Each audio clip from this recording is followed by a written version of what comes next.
Le trabendisme devient une doctrine économique officielle en Algérie. L'Algérie devient le premier pays au monde qui légalise une activité illégale qui est de la contrebande. La contrebande a été légalisée en Algérie. Elle a même une définition légale. Alors, selon ce nouveau décret exécutif numéro 25-170 du 28 juin 2025, les opérations effectuées à titre individuel par des personnes physiques lors de leur déplacement à l'étranger en vue de l'importation pour la vente en l'état de quantités limitées de biens et marchandises. Le commerce du cabas, être auto-entrepreneur. C'est incroyable. Dans les autres pays du monde, être auto-entrepreneur, c'est ouvrir une entreprise, créer une start-up. La valeur de ces marchandises ne doit pas dépasser les 12 000 euros au taux de change officiel, parallèle, 12 000 euros par déplacement, à raison de 2 déplacements par mois au maximum. Il n'est pas obligé d'avoir un registre de commerce. C'est incroyable. Donc, pas de registre de commerce. Comment on peut les identifier? Je ne sais pas. Ni registre de commerce, ni autorisation pour importer. Et ils payeront juste un droit de douane de 5%. Incroyable, 5%. C'est-à-dire tu ramènes un iPhone de l'étranger, tu payes un droit de douane de 5%. Ce que fait l'Algérie en ce moment, la nouvelle Algérie, c'est de la folie. Sur le plan économique, c'est de la pure folie. Pourquoi? La contrebande, elle ne doit pas être légalisée, elle doit être combattue.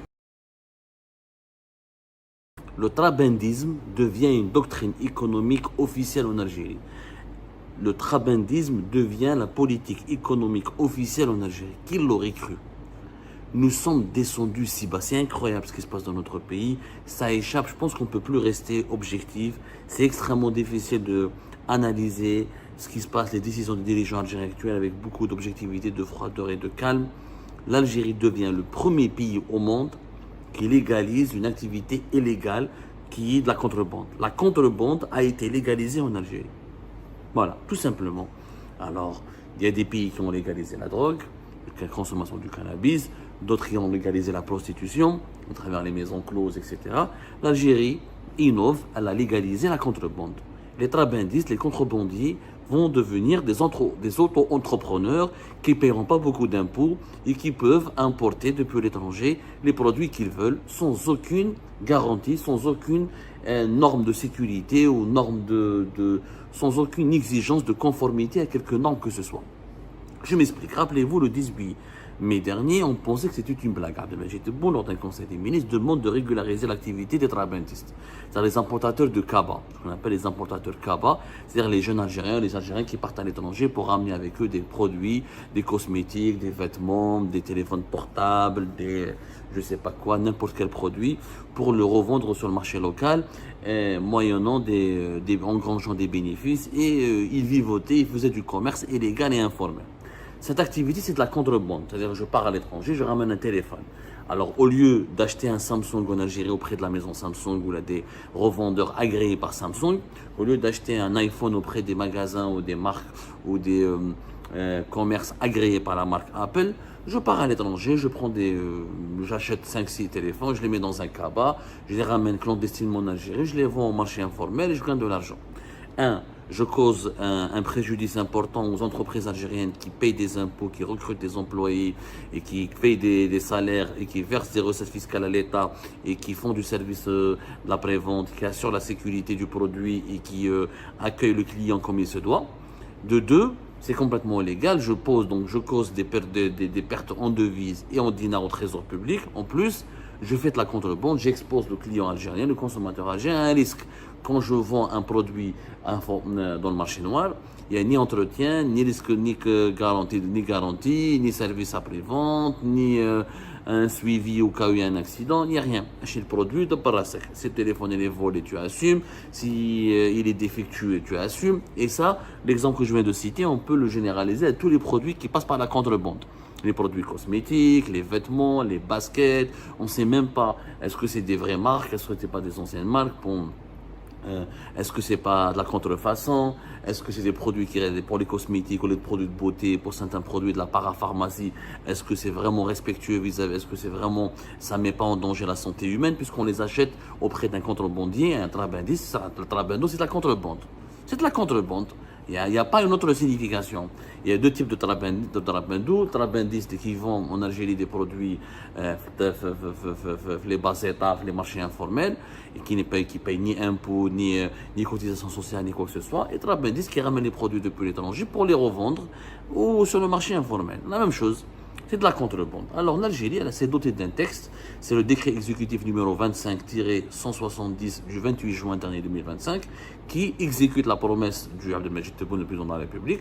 Ce décret exécutif est signé par le Premier ministre Nadir El-Arbaoui qui permet donc enfin aux importateurs du Kaba, au commerce du Kaba, d'être officiellement légalisés. La contrebande a été légalisée. Elle a même une définition légale. Alors, selon ce nouveau décret exécutif numéro 25-170 du 28 juin 2025, les opérations effectuées à titre individuel par des personnes physiques lors de leur déplacement à l'étranger en vue de l'importation pour la vente en l'état de quantités limitées de biens et marchandises. Voilà ce qu'on appelle aujourd'hui le commerce du Kaba, être auto-entrepreneur. C'est incroyable. Dans les autres pays du monde, être auto-entrepreneur, c'est ouvrir une entreprise, créer une start-up, se lancer dans l'industrie, dans les activités de service à valeur ajoutée. En Algérie, l'auto-importation, alors on devient auto-importateur. Voilà, c'est un concept extrêmement nouveau en Algérie, je n'ai pas vu d'équivalent à travers le monde. Auto-importateur, c'est-à-dire si tu fais des opérations à titre individuel par des personnes physiques lors de leur déplacement à l'étranger en vue de l'importation pour la vente en l'état de quantités limitées de biens et marchandises. Alors, quelles sont les règles? Alors, la valeur de ces marchandises ne doit pas dépasser les 12 000 euros au taux de change officiel, parallèle, 12 000 euros par déplacement, à raison de 2 déplacements par mois au maximum. Donc le décret selon ce décret, l'auto-importateur, le contrebandier algérien, il devient auto-entrepreneur, il a le droit de partir à l'étranger pendant 2 mois, de ramener des marchandises qui ne dépassent pas la valeur de 24 000 euros, 12 000 euros par chaque déplacement, à raison de 2 déplacements par mois. Donc, est-ce que c'est 12 000 déplacements par déplacement? À raison de 2 déplacements. Donc, il peut acheter l'équivalent de 24 000 euros à l'étranger de marchandises et qui ne doit pas dépasser les 24 000 euros pour ensuite pouvoir il aura le droit de les revendre en Algérie. Le décret il prévoit plusieurs avantages pour le micro-importateur. Voilà, nouveau concept. Il n'est pas obligé d'avoir un registre de commerce. C'est incroyable. Donc, pas de registre de commerce. Comment on peut les identifier? Je ne sais pas. Il faut juste une carte d'auto-entrepreneur ou d'auto-importateur. Il n'y aura pas d'autorisation d'importation, alors que toutes les entreprises algériennes, tous les importateurs algériens qui cotisent, qui payent des impôts, qui payent des cotisations sociales, qui sont soumis à des règlements de sécurité, à des contrôles, à de la surveillance, eux, ils ont besoin de licences et d'autorisation, mais les contrebandiers qui sont protégés, choyés et aujourd'hui courtisés par l'État algérien n'auront pas d'autorisation pour importer, ni registre de commerce, ni autorisation pour importer. Et ils payeront juste un droit de douane de 5%. Incroyable, 5%. C'est-à-dire tu ramènes un iPhone de l'étranger, tu payes un droit de douane de 5%. Tu ramènes un ordinateur Apple ou HP, tu payes un droit de douane de 5%. C'est incroyable. Alors que les importateurs algériens qui ont des entreprises et qui représentent ces marques internationales ou qui ont des contrats de représentation d'exclusivité de ces marques internationales en Algérie peuvent payer des droits de douane qui peuvent aller jusqu'à 60%. Mais le contrebandier, lui, ne paye que 5%. Donc, pas de registre de commerce, pas d'autorisation d'importation, juste un droit de douane de 5%.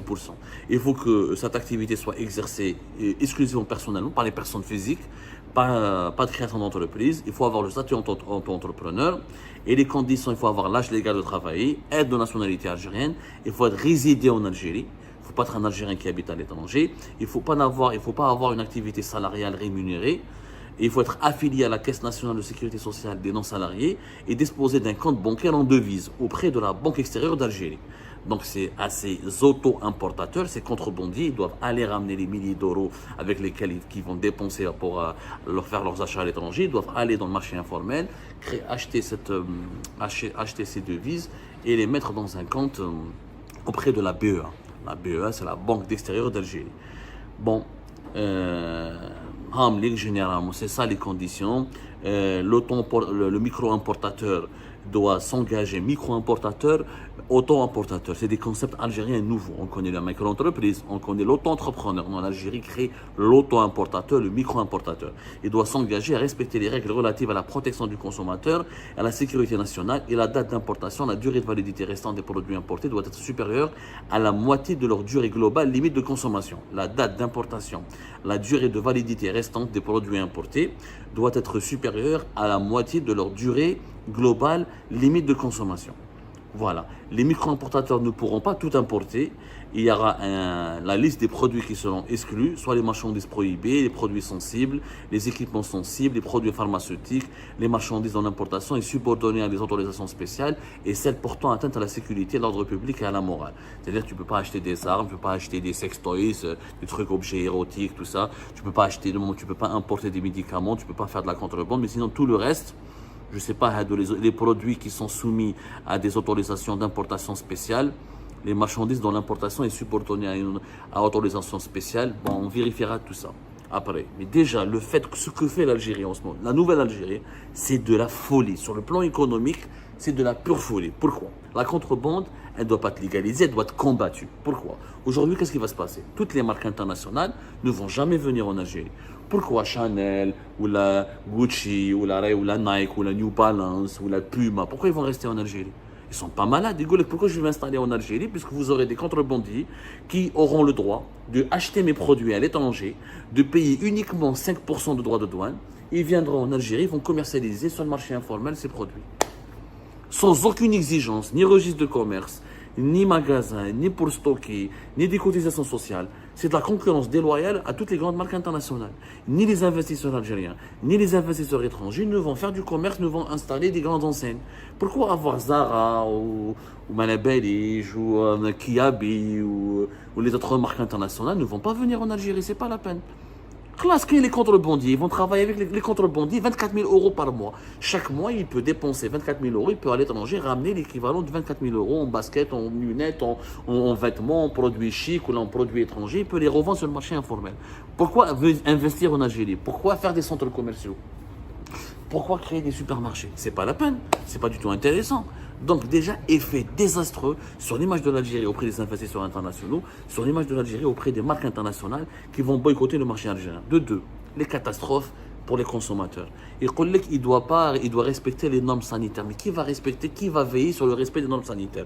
Donc les douaniers algériens, est-ce qu'ils sont équipés, les douaniers algériens, à chaque fois qu'il y a un auto-importateur qui rentre dans le pays après avoir voyagé à l'étranger pour ramener ses marchandises, est-ce que les douaniers algériens vont contrôler par exemple les produits de beauté, les produits cosmétiques? Ils ont un laboratoire chaque importateur ou auto-importateur, chaque contrebandier, pour moi c'est des contrebandiers encore, va ramener 24 000 euros de parfum par mois.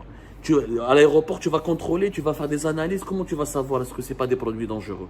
Comment tu vas savoir quand un importateur qualifié, attitré, ou là une marque internationale, ou là une entreprise algérienne qui travaille avec une marque internationale, elle va passer par un processus de contrôle. La marchandise sera contrôlée par des laboratoires de contrôle de qualité, et les conteneurs seront contrôlés au niveau des ports, etc., par des spécialistes, ou là déjà contrôlés à l'étranger. Il y a des certificats de conformité. Mais quelqu'un qui achète Belkaba, il va acheter Rodois, il vient en France. À Saint-Denis, tu peux acheter des produits de contrefaçon, des produits dangereux. Aucun certificat de conformité. Il va venir en Algérie, il va passer par l'aéroport ou par le port. Les douaniers algériens n'auront pas ni les moyens, ni le temps. Tu ne peux pas stopper tous les voyageurs et créer une file d'attente spéciale pour les contrebandiers ou les auto-importateurs ou les micro-importateurs pour contrôler la conformité de leurs produits achetés à l'étranger avec des normes de sécurité sanitaire ou leur conformité avec des normes de sécurité technique ou de sécurité pour la santé humaine du consommateur algérien. C'est pas possible, c'est pas faisable. En réalité, ce circuit d'importation des produits à l'étranger passe par des entreprises. C'est des importateurs, ils ont des licences, ils ont des registres de commerce, ils sont liés par des contrats avec des sociétés étrangères, leurs produits à l'étranger sont contrôlés à l'étranger, des documents, ou là contrôlés en Algérie par des organismes certifiés. هذا contrebandier. Contrebandier, Jebel Kaba, il دخل واش يحب ويخرج واش يحب, qui va le contrôler dans les ports et dans les aéroports, qui va soumettre il n'y a aucun cahier de charge, il y a juste le décret Hada, il parle juste de normes de sécurité ou de protection du consommateur, ça n'a aucun sens. Ça n'a aucun sens. Ce sont des mots qui n'ont aucun sens. Je dis bien des mots qui n'ont aucun sens. Aucun sens. Euh, euh, comment on peut vérifier la qualité ou la conformité des produits importés par les contrebandiers algériens qui deviennent par magie des auto-importateurs ou des micro-importateurs avec les normes de sécurité minimalistes. C'est pas possible. Ce n'est pas possible. Ce n'est pas possible. Donc ça devient du n'importe quoi. En réalité, l'Algérie va devenir un immense bazar. Un immense bazar. Tout le monde va faire cette carte d'entrepreneur. Ils vont tous essayer de partir à l'étranger pour ramener des produits de bas de gamme à l'étranger, pour gagner le maximum comment dirais-je, de marge bénéficiaire et se faire beaucoup d'argent sur le dos du consommateur algérien. Voilà. La liste des produits qui seront prohibés, elle n'est pas convaincante. Le respect de la santé du consommateur, je ne sais pas quoi, il n'y a aucun dispositif mis en place pour garantir vraiment la protection du consommateur algérien. C'est simple, marchandise belkaba. Qui va contrôler quoi? Tu vas contrôler quoi? Il c'est des produits Chanel. Comment tu vas savoir si c'est de la contrefaçon? Il faut des brigades spécialisées. Est-ce que les douanes algériennes sont formées pour cela? Non, c'est pas possible. Et ça ne se passe pas comme ça. Ça n'existe pas un micro-importateur.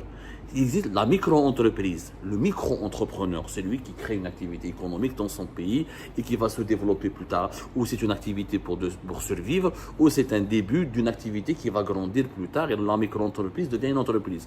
Il y a l'auto-entrepreneur. L'auto-entrepreneur, c'est celui qui fait des activités faiblement rémunérées au début, mais qui va évoluer plus tard. Ça, c'est pour encourager l'emploi. C'est pour faire baisser le chômage. Mais l'importateur, le micro-importateur, qu'est-ce qu'il ramène en Algérie? Il ne va pas payer des douanes, des droits de douane élevés, il ne va pas payer des impôts, il n'aura pas de registre de commerce. Alors vous allez voir le taux de change de l'euro. Là, tout le monde, les trabendistes, maintenant ont été encouragés, protégés par l'État. L'euro, il va exploser. Un euro va valoir maintenant plus de 300 dinars parce qu'il faudra racheter ces euros au niveau du marché informel pour les mettre dans un compte auprès de la BEA. Déjà, les marchés de devises vont s'enflammer.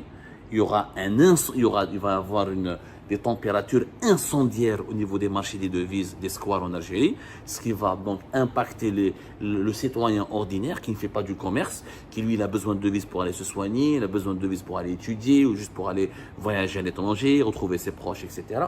Donc déjà sur le plan de la monnaie, du taux de change du dinar, ça va être catastrophique. Sur le plan, c'est une concurrence déloyale aux entreprises. Il y a des entreprises algériennes qui ont des contrats avec des marques internationales qui n'arrivent pas à importer et qui sont menacées de faillite, alors que les trabendistes, les contrebandiers, eux, pourront importer sans aucune autorisation. Donc, il va y avoir des entreprises qui vont fermer, qui vont cesser leur activité, des marques internationales qui vont boycotter le marché algérien, et des produits de très mauvaise qualité qui vont menacer la santé du consommateur. Et ben voilà, c'est la fin de cette vidéo. Je vous remercie toutes et tous, comme d'habitude, pour avoir suivi la vidéo jusqu'à la fin. N'oubliez pas de nous laisser vos commentaires et vos réactions sur le sujet de cette vidéo et de partager le contenu si ça vous intéresse.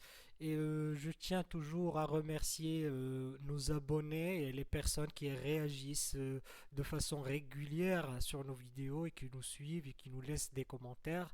Donc merci beaucoup pour votre dynamisme et pour votre sens de partage et de discussion. Donc voilà, sans vous, ce contenu n'a pas vraiment de valeur sans cette communauté qui ne cesse de s'accroître. Donc merci beaucoup et à la prochaine dans une nouvelle vidéo. Au revoir.